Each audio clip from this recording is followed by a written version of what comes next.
I would invite questions from our audience. I think there's a couple of microphones if someone wants to go to the microphone and ask any question.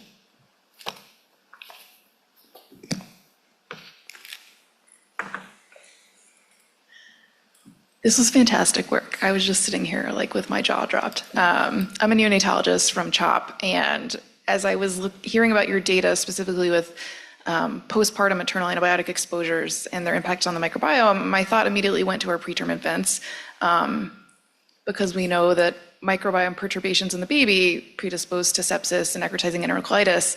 But I also know that mother's milk is one of the most protective things that we have to protect against those really significant morbidities.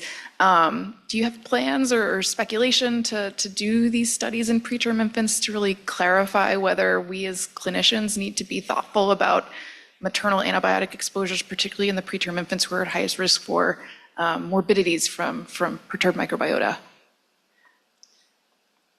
Yeah, thank you so much for that question. That's a really important group to focus on. And we don't have direct plans, but if we can get more money from the NIH, we would be happy to focus on that because obviously our initial work is compelling, but it's very preliminary. And so, we struggled with what's the clinical message here, because obviously we don't want to scare any women from breastfeeding, but at the same time, we have some signals that are worth looking into more fully. And, my thought ultimately, multiple steps forward is that I hope we can find a probiotic, a symbiotic, a something to manipulate the situation so that we can have a win-win situation, so that we can use our antibiotics when needed, but we can also still protect the breast milk to make sure it's the richest possible fluid possible for the baby. And maybe to add to that, so similar to what Tina has built with the biorepository for mostly term infants, our NICU is building a biorepository they call Neobank that is specifically for the preterm infants in our NICUs. And we're hoping to be able to leverage that to answer some of those questions. But I absolutely agree with you. That's the babies, of course, that are at highest risk. And where also you have the highest exposure to antibiotics, both maternal and certainly with infant as well. And there's also this whole thing about mom's own milk, which brings its own bioactives, but also microbes, and then donor milk, where you kill some of those bioactives, and certainly the bacteria. That's the whole purpose of pasteurization. So I think there's a lot of other factors that play a role in this intersection of mom, preterm baby now, and then milk being very different than it is in the preterm space. And just want to add one more thing to it, that this is really a great question. I think that for preterm baby, this is the period where you see so many of these long-term complications where if you have you're actually investigating some of these therapeutic on changing component of a milk, whatever, you are going to get data that actually that may be a little bit harder to get in a term infant. They have so many complications. We know breast milk actually is able to modulate a lot of these, whether it's the brain, the eye, all these organ function over long term. I think this is just something that should be done. There's so much information lacking on how can we supplement the breast milk. Currently, the breast milk itself just nutrient. Can we add component of the breast milk to it if we know what part of the breast milk is critical for helping with the brain, with the heart, with the GI tract, whatever it is? If we know that and we can reformulate the milk in a way that help with those I think there's a lot that could actually improve on the outcome of the preterm, long term. Over to Aaron. Yeah, so actually I had two questions. One, Lars answered with the human milk data hub, so I'm really glad to see that that's in the work. My other question relates to the dark matter in terms of untargeted omics for human milk. There's obviously been a lot of efforts funded by the NIH to start to address some of that, like the metabolomics workbench and things like that.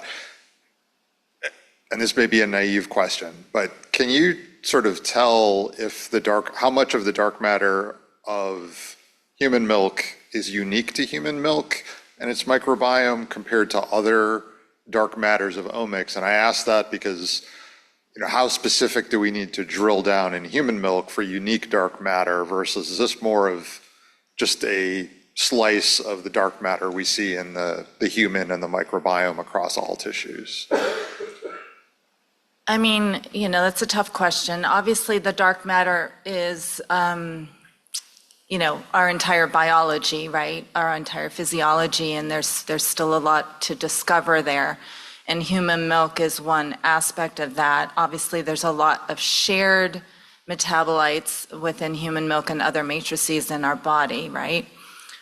So I think we can glean information, about human milk from our other resources and other matrices that we are exploring, and thus the reason for these public repositories of information, because we are able to access, studies that have been done around the world. And we now are able to tap into Metabolomics Workbench and some of the other MS repositories. So we're, continually growing this resource and continually increasing our level of annotation. When it comes to the microbiome, I do think that's a special and unique niche that the human milk microbiome is not well known at all. We're very far behind our adult, human microbiome in our gut. And it does require specialized techniques. So, we are collaborating with Rob Knight, who has developed a long-read sequencing platform because there are very few microbes in the breast milk compared to the gut, right? And to try to get rid of all of that host DNA is a challenge, and thus the need for long-read sequencing, which we are now moving to also for our gut interrogation of the microbiome as well. We're still it's still kind of expensive. So I'm just waiting for a little bit of time to go by for those costs to come down, and then we can start to interrogate the impact of the milk microbiome on the physiology. Great, thank you. And I think, Aaron, it's a little bit of both probably. You will have compounds that are currently unknown that you find in other parts of the body as well. But then oligosaccharides are a great example for something that is very unique to human milk. You don't find it in any other mammal milk, like other oligosaccharides, but not the complexity that you find in human milk. You only find it during lactation, only in human milk, only in women. So it's extremely specific. And that's something of the dark matter that I think we have to expect for other components as well that are only in human milk. Just a quick question for Dr. Liu. Thank you for all the beautiful presentations and things I don't understand again. I'm curious about the difference between amoxicillin and augmentin. And does the results that you see or shift related to beta-lactamase producing organisms? Is there something about clavulanic acid itself that's different? Could there be a group study where you do amoxicillin, clavulanic acid separate, and then also augmentin? Why is it? Is it just the duration of exposure and higher potency of amoxicillin that gives you the differential effect? That's a really good question. And the way we design those experiments using amox versus amoxiclavulanic acid is really for the spectrum. We usually, it's not only that its ability to target, we're looking to target a little bit more anaerobe and a lot more of these microbes that in the gut itself. So I think if you look at what is being affected in Shirley's graph and also ours, just the number of microbes involved, I think by being touched by it is broader. And the way we think about it is that among those that are being affected among lab is, as you saw the graph, some of the bacteroides are being touched that are not affected as much by ampicillin.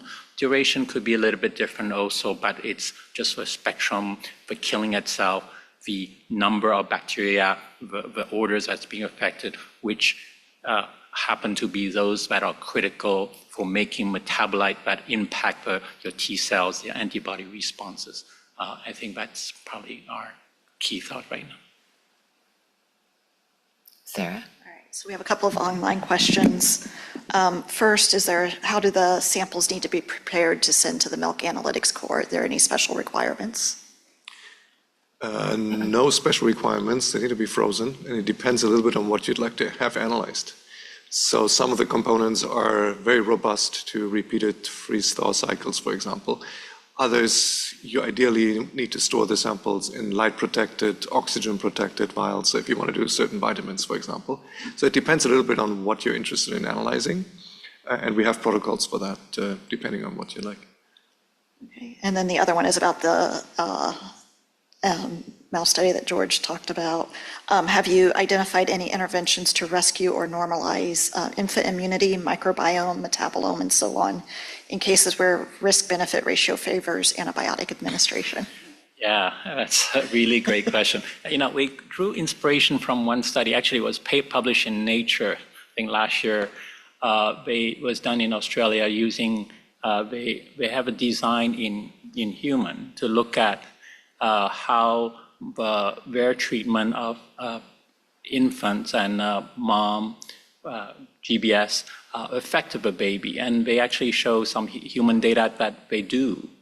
And then as a conclusion to that paper, they didn't do it in human, but in mouse, where they kind of wrapped up a more shortened study and where they tried to use some common probiotic, bifidobacterium, others, that where if they administer those so-called probiotic and lactobacillus, they are able to reverse the effect of it.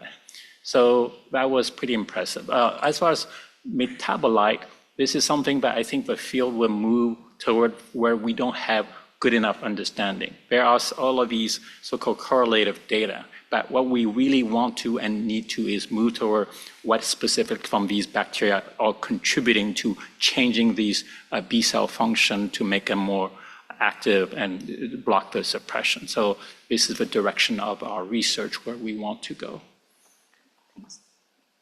Yeah, great talk. So this is maybe a naive question here. I'm just wondering, is there any evidence so far to show that given the mother's genetic information plus diet information plus biochemical lab information, how much predictability with those information to predict the quality of the breast milk? If I understood the question, you're saying how much can you predict the milk quality and quantity based on some of those maternal factors? Yeah. There's a couple of studies that came out recently on genetics, looking at low milk supply, to a certain extent to milk composition. So I think the field is going in that direction to make some of those predictive values. And then if you add another component to that, how does milk composition actually impact the infant also determines on the infant genetics. So there's a predictability of how these bioactive components from human milk now have an effect on the infant or not, based on genetics, based on risk factors in the infant as well. So I think the field is going into that, using both maternal factors as well as then infant risk factors, if you want, to really describe this whole triad with a systems biology approach, to predict volumes, composition, that you don't have to take a sample every time.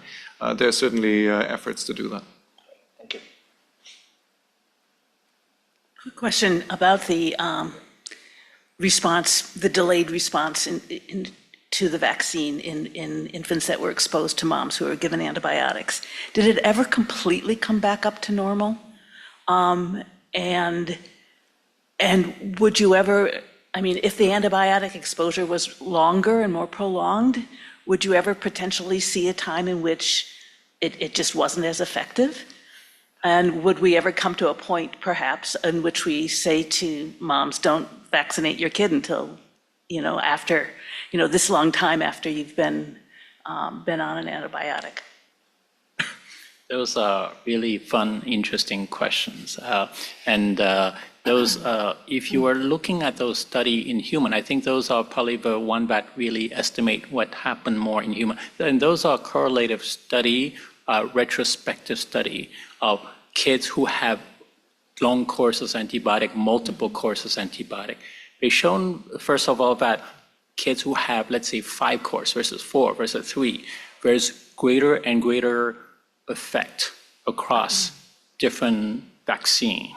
And this duration could be 6 months up to a year or so. So it can be quite prolonged.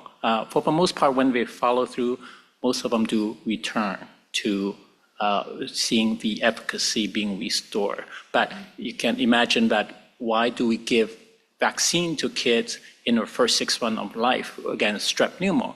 It's because they are most susceptible during those periods. For strep pneumo, that's where you see them going to the ED, get hospitalized for meningitis, etc. So if that's going to depress the response during this key period, I think the effect on human, in these infants is going to be there. It's not about, for some of these vaccines, it may not be about having a restore in time, because we're actually affecting in a key period when those vaccines are supposed to protect those infants.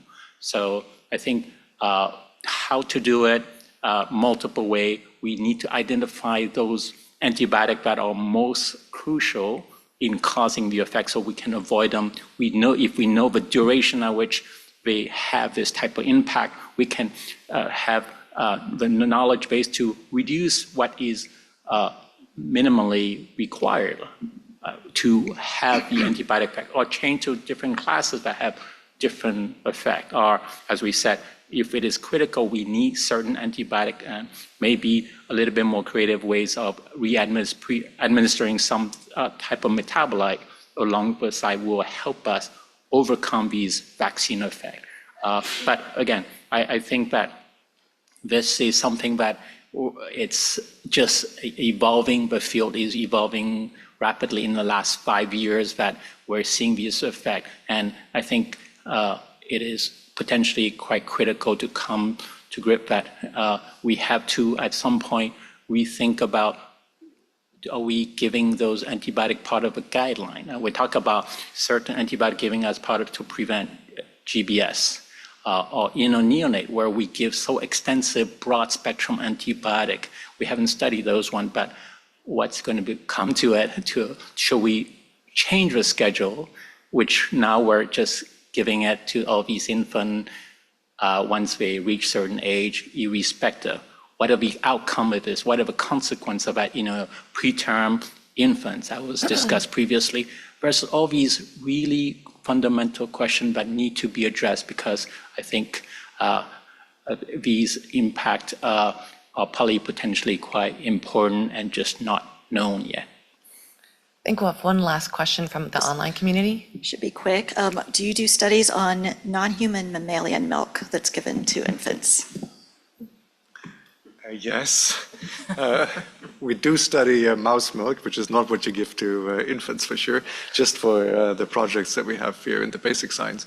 But we do study milk composition of other milks as well, whether it's cow milk or goat milk or sheep milk, or we have a project with our zoo that looks at elephants and rhinos, for that matter.